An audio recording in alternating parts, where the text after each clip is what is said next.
ഒരു Facebook video കണ്ടിട്ട് തുടങ്ങാം. ഹായ് ഫ്രണ്ട്സ്, എല്ലാവരും സുഖമായിരിക്കുന്നെന്ന് വിശ്വസിക്കുന്നു.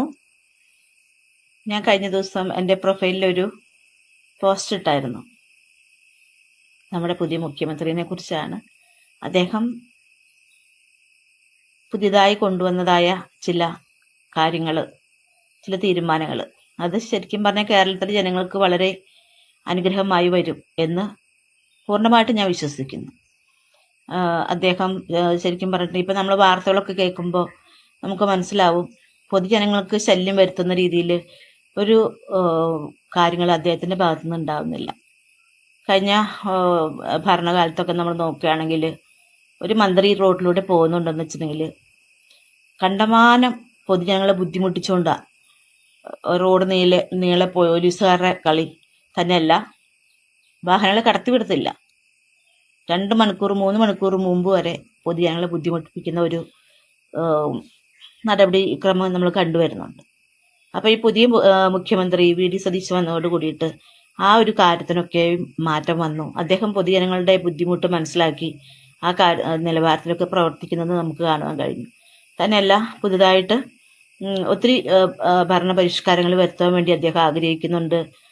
കേരളത്തിലെ ജനങ്ങളുടെ നന്മയ്ക്ക് വേണ്ടി തന്നെയുള്ള ആവോളം കഠിനമായി അധ്വാനിക്കേണ്ട ആവശ്യമുണ്ട്. സാമ്പത്തിക വിഷയങ്ങളുടെ മുഖത്തൊക്കെ നമുക്കൊരു മാറ്റം വരണമെങ്കിൽ, കാരണം ഒത്തിരി കോടികളുടെ കടങ്ങൾ വരുത്തി വെച്ചിട്ടാണല്ലോ പഴയ മന്ത്രിസഭ ഇറങ്ങിപ്പോയത്. അപ്പം അതിൻ്റെതായ ബുദ്ധിമുട്ടൊക്കെ പുതിയ മന്ത്രിസഭയ്ക്ക് ഉണ്ട്. അപ്പോൾ കഠിനമായി അധ്വാനം ചെയ്യേണ്ടതായിട്ടുണ്ട് എന്ന് അദ്ദേഹം പല പ്രസംഗങ്ങളിൽ, അദ്ദേഹത്തിൻ്റെ പ്രസംഗങ്ങളിൽ നമ്മൾ ഓൺലൈനിലൊക്കെ കേൾക്കുന്നതാണ്. അപ്പം ഞാനിട്ട പോസ്റ്റിൻ്റെ അടിയിൽ ഓരോ വ്യക്തികൾ വന്നിട്ട് കമൻ്റ് ഇടുന്നുണ്ട്. 21,000 രൂപ സാലറി കൊടുക്കാമെന്ന് പറഞ്ഞിട്ട് 3,000 അല്ലേ കൊടുത്തേ. ഞാനൊന്ന് ചോദിച്ചോട്ടെ, ഈ 10 വർഷം കൊണ്ട് എത്ര കൂട്ടി LDF സർക്കാർ അധികാരത്തിലിരുന്നപ്പോൾ? ഇദ്ദേഹം കോൺഗ്രസ് അധികാരത്തിൽ വന്ന ഉടനെ 3,000 ഒറ്റയടിക്ക് 3,000 കൂട്ടി. അത് നീക്കിയിരിപ്പുണ്ടായിട്ടല്ല, അദ്ദേഹം അത് വാഗ്ദത്തം കൊടുത്തതിൻ്റെ ഫസ്റ്റ് സ്റ്റെപ്പ് എന്ന വണ്ണം അദ്ദേഹം അങ്ങനെ തീരുമാനിച്ചു. അതൊത്തിരി ആശ്വാസമായി വരും ആശ വർക്കേഴ്സിന്, അല്ലേ? എന്നാൽ 21,000 കൂട്ടിയോ എന്ന് പറഞ്ഞിട്ട് അതിനെ പിടിച്ചിട്ട് അപമാനിച്ച് സംസാരിക്കുന്ന വ്യക്തികളെ കണ്ടു. എൻ്റെ പോസ്റ്റിൻ്റെ അടിയിൽ വരെ ഓരോ വ്യക്തികൾ വന്നിട്ട് അതിന് കമൻ്റ് ഇടുന്നത് കണ്ടു. ഇവർക്കൊക്കെ ഒന്നാലോചിച്ചുകൂടെ ഏതവസ്ഥയിലാണ് ഇപ്പോൾ കേരളം ആയിരിക്കുന്നത്? എന്നിട്ട് അദ്ദേഹം കൊടുത്ത വാഗ്ദത്തം നിവർത്തിപ്പാൻ ഇതൊക്കെ വേണം മാക്സിമം തന്നെ ലാഭത് അദ്ദേഹം ശ്രമിച്ചുകൊണ്ടിരിക്കുകയാണ്. ഇങ്ങനെയുള്ള ഒരു മുഖ്യമന്ത്രിയെ ചേർത്ത് പിടിക്കേണ്ടതിന് പകരം അപമാനിക്കുകയാണ് വേണ്ടത്. അദ്ദേഹത്തിൻ്റെ ഓരോ പോസ്റ്റിനടിയിൽ വന്നിട്ട് തെറി വരെ വിളിക്കുന്നത് ഞാൻ കണ്ടു. ഇങ്ങനെയൊക്കെ ചെയ്യാൻ പറ്റുന്നതെന്ന് ഞാൻ ഓർക്കുന്നത്. ഞാൻ ആൾക്കാർ വിചാരിക്കും ഞാനൊരു പെന്തിക്കോസ്തുകാരിയാണല്ലോ, IPC-കാരിയാണല്ലോ, ക്രിസ്തുവിൽ മറിഞ്ഞിരിക്കേണ്ട വ്യക്തിയല്ലേ, എന്നിട്ട് എന്താണ് ഇങ്ങനെയൊക്കെ രാഷ്ട്രീയം സംസാരിക്കുന്നത്? ഞാനൊരു ഇന്ത്യയിലെ ഒരു പൗര, കേരളത്തിലെ ഒരു പൗര എന്ന നിലയ്ക്ക് എനിക്ക് വ്യക്തമായ അഭിപ്രായങ്ങളുണ്ട്. ഞാനങ്ങനെ പേടിച്ച് പതുങ്ങിയിരിക്കുന്ന ആളൊന്നുമല്ല. എനിക്കുള്ള അഭിപ്രായം ഞാൻ തുറന്ന് പറയുക തന്നെ ചെയ്യും. എനിക്കിപ്പോൾ ആരെയും പേടിക്കേണ്ട കാര്യമൊന്നുമില്ല. ഇപ്പോൾ ആരും പിടിച്ച് ജയിലിൽ ഇടാനും പോകുന്നില്ല. അപ്പോൾ വ്യക്തമായിട്ട് എനിക്ക് അഭിപ്രായമുണ്ട്, ഞാനത് തുറന്ന് പറയുക തന്നെ ചെയ്യും. അപ്പോൾ എൻ്റെ പോസ്റ്റിന് അടിയിൽ വന്നിട്ട് ദയവ് ചെയ്ത് അനാവശ്യ കമൻറ്റുകൾ ഒഴിവാക്കുക. നമുക്ക് അല്പം ബുദ്ധിയുള്ളവർക്ക് ചിന്തിച്ചാൽ മനസ്സിലാവുമല്ലോ. അദ്ദേഹം വി.ഡി. സതീശൻ സാർ എത്രയോ നല്ല മാന്യനായ ഒരു വ്യക്തിത്വമാണ്. അദ്ദേഹത്തിന് പൊതുജനങ്ങളോടുള്ള ഓരോ സമീപനത്തിലും നമ്മൾ കൂടുതൽ അദ്ദേഹത്തെ സ്നേഹിച്ചും ബഹുമാനിച്ചും ആദരിച്ചും പോകും. ആ നിലയ്ക്കാണ് അദ്ദേഹത്തിൻ്റെ മുഖ്യമന്ത്രി എന്നുള്ള ലെവലേശം അഹങ്കാരമോ പത്രഹസോ ഒന്നും കാണിക്കാതെയാണ് അദ്ദേഹത്തിൻ്റെ ഓരോ പെരുമാറ്റങ്ങളും. അപ്പം അദ്ദേഹത്തെ സ്നേഹിക്കുക, അദ്ദേഹത്തോട് മാന്യമായിട്ട് ഇടപെടുക, അദ്ദേഹത്തെ ചേർത്ത് പിടിക്കുക, അദ്ദേഹത്തോട് ചേർന്ന് നിന്ന് സഹകരിക്കുക, എല്ലാവരും ഐക്യത്തോടുകൂടെ മുന്നേറുക. തീർച്ചയായിട്ടും നമ്മുടെ കേരളം വേറൊരു ലെവലിലേക്ക് ഉയർത്തപ്പെടും. യുവജനങ്ങളുടെ വിഷയങ്ങളായാലും വയസ്സായ ആളുകളുടെ വിഷയമായാലും ഒക്കെ അതിനൊക്കെ ഒരു വ്യക്തമായൊരു കാഴ്ചപ്പാടോടുകൂടി അദ്ദേഹം ഓരോ നിയമങ്ങൾ കൊണ്ടുവരിക.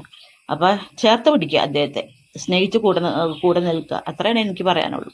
Okay, bye. എല്ലാവരും ദയവായി ചെയ്യിക്കട്ടെ.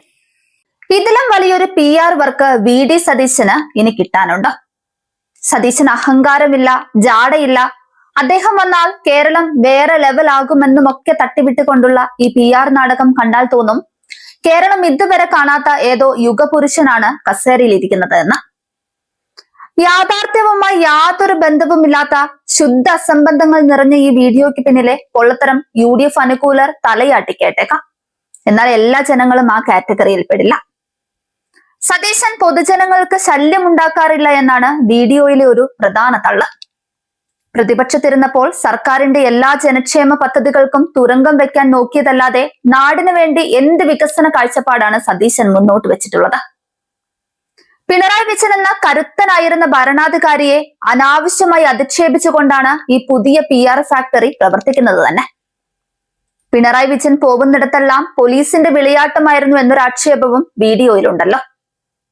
പ്രകൃതി ദുരന്തങ്ങളും ആഗോള മഹാമാരിയും നാടിനെ ഉലച്ചപ്പോൾ ജനങ്ങളെ നെഞ്ചോട് ചേർത്ത് പിടിച്ച് ആരും പട്ടിണി കിടക്കരുതെന്ന് നിർബന്ധമുള്ളത് കൊണ്ട് വീട്ടുപടിക്കൽ റേഷൻ എത്തിച്ച ക്യാപ്റ്റനായിരുന്നു പിണറായി വിജയൻ.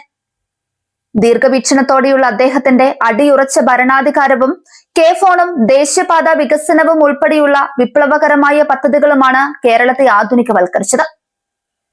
ജനങ്ങളിലേക്ക് ഇറങ്ങിച്ചെന്ന് പ്രവർത്തിച്ച ആ ജനനായകന്റെ ജനപ്രീതി കണ്ട് ഭയന്നിട്ടാണ് പുതിയ മുഖ്യമന്ത്രി അധികാരമേറ്റ ഉടൻ തന്നെ ഇത്തരം വില കുറഞ്ഞ ഇമേജ് ബിൽഡിംഗ് വിദ്യകളുമായി അനുയായികളെ ഇറക്കിയത്.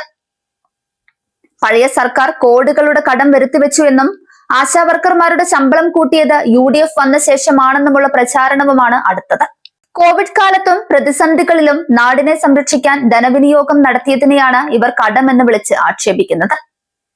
ഇടതുപക്ഷ സർക്കാർ കാത്തുസൂക്ഷിച്ച ജനക്ഷേമ പദ്ധതികളുടെയും വികസനങ്ങളുടെയും തണലിൽ ഇരുന്നു കൊണ്ടാണ് ഇന്ന് പുതിയ ഭരണകൂടം ക്രെഡിറ്റ് അടിക്കാൻ നോക്കുന്നത്. ഭരണം ഏറ്റെടുത്ത് സത്യപ്രതിജ്ഞ ചെയ്തപ്പോൾ സ്വന്തം ജാതിപ്പേര് കൂട്ടിവിളിച്ച് സ്വന്തം അണികളിൽ നിന്ന് തന്നെ സതീശൻ കടുത്ത വിമർശനം നേരിട്ടത് നമ്മൾ കണ്ടതാണ്. കോൺഗ്രസിനകത്തെ ഗ്രൂപ്പ് പോരുകളും ലീഗിന്റെ സമ്മർദ്ദങ്ങളും കാരണം മുഖ്യമന്ത്രിയെ നിശ്ചയിക്കാൻ പോലും ദിവസങ്ങളോളം ഡൽഹിയിലേക്ക് നോക്കി നിന്ന ഇതേ സതീശനാണ് ഇപ്പോൾ ജാടയില്ലാത്ത ജനകീയനായി സോഷ്യൽ മീഡിയയിൽ വേഷം കെട്ടുന്നത്. മുന്നണിയിലെ ആഭ്യന്തര തർക്കങ്ങൾ പരിഹരിക്കാനോ സ്വന്തം പാർട്ടിയിലെ ഭിന്നതകൾ തീർക്കാനോ കെൽപ്പില്ലാത്തവർ സോഷ്യൽ മീഡിയയിൽ വീഡിയോ ഇറക്കി കേരളം വേറെ ലെവൽ ആക്കുമെന്ന് പറയുന്നത് വെറും പരിഹാസ്യമാണ്. ഭരണം എന്നത് ജനങ്ങൾക്ക് നൽകുന്നത് ഉറപ്പുകളും വികസനങ്ങളുമാണ്, അല്ലാതെ സോഷ്യൽ മീഡിയയിലെ PR ക്യാമ്പയിനുകൾ കൊണ്ട് തട്ടിക്കൂട്ടിയെടുക്കുന്ന കൃത്രിമ ഇമേജ് അല്ല. പിണറായി വിജയൻ എന്ന ജനപ്രിയ ഭരണാധികാരി കൈവരിച്ച നേട്ടങ്ങളെയും വികസനങ്ങളെയും ജനമനസ്സുകളിൽ നിന്ന് മായ്ച്ചു കളയാൻ ഇത്തരം ഫേസ്ബുക്ക് തള്ളലുകൾ കൊണ്ട് VD സതീശന് സാധിക്കില്ലെന്ന് ഈ വീഡിയോ കാണുമ്പോൾ വ്യക്തമാകും. ഭരണം ജനങ്ങളിലേക്ക് എത്തണമെങ്കിൽ ക്യാമറയ്ക്ക് മുന്നിലെ അഭിനയമല്ല, പ്രായോഗികമായ കർമ്മ പരിപാടികളാണ് വേണ്ടത്. ഇന്നും കണ്ടു AI എഡിറ്റഡ് ഫോട്ടോ, പോലീസുകാർക്കൊപ്പം ചായ കുടിക്കുന്ന സിമ്പിളായ മുഖ്യന്റെ പടം. 2 വർഷം മുൻപ് അദ്ദേഹം പ്രതിപക്ഷ നേതാവായിരുന്ന കാലത്ത് വയനാട്ടിലെ KPCC ക്യാമ്പിന് ശേഷം പൈലറ്റ് വാഹനത്തിലെ പോലീസുകാർക്കൊപ്പം ചായ കുടിച്ച ദൃശ്യമാണിത്.